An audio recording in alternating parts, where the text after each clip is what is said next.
Hello बच्चों, let's read the question. Select the correct option. Column 1 direction of RNA synthesis. Column 2 direction of reading of the template DNA strand with respect to transcription. So basically question है वो transcription के बारे में है. तो यहाँ हमारा की कंसेप्ट होगा ट्रांसक्रिप्शन. ट्रांसक्रिप्शन क्या होता है कि हम डीएनए से बनाते हैं एमआरएनए. ये होता है ट्रांसक्रिप्शन में.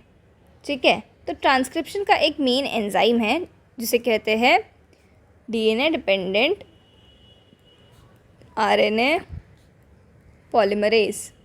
सो आरएनए पॉलीमरेज क्या करता है? न्यू एमआरएनए स्ट्रैंड सिंथेसाइज करता है. तो जैसे हमारा डीएनए पॉलीमरेज था वो एक ही डायरेक्शन में काम करता था, वैसे ही हमारा आरएनए पॉलीमरेज भी सिर्फ एक डायरेक्शन में काम करता है और वो है 5' to 3'. तो जो हमारा एमआरएनए का स्ट्रैंड बनाएगा आरएनए पॉलीमरेज वो 5' to 3' के डायरेक्शन में बनाता है. तो अब ये समझो एमआरएनए का स्ट्रैंड है 5' to 3'. तो हमारा टेम्पलेट डीएनए स्ट्रैंड क्या होगा? इससे पहले मैं बता देती हूँ कि टेम्पलेट डीएनए स्ट्रैंड क्या होता है. सो बेसिकली दो स्ट्रैंड्स होते हैं डीएनए में, एक टेम्पलेट और एक नॉन टेम्पलेट. सो टेम्पलेट डीएनए वो होता है जिसको देख के एमआरएनए अपना स्ट्रैंड बनाएगा.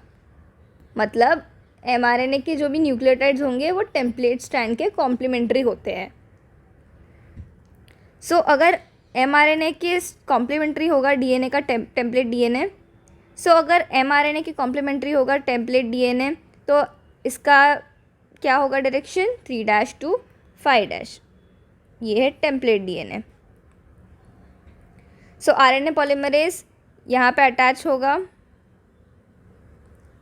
डीएनए के 3' एंड पे और फिर वहाँ से वो स्ट्रैंड्स बनाना चालू करेगा. तो वो आरएनए पॉलीमरेज बनाएगा एमआरएनए इन 5' to 3' डायरेक्शन और डीएनए किस में रीड हो रहा है? 3' to 5' डायरेक्शन में रीड हो रहा है डीएनए. सो अब हमारे ऑप्शंस देखते हैं. डायरेक्शन ऑफ आरएनए सिंथेसिस क्या हो रहा है? 5' to 3'. So 5' to 3'.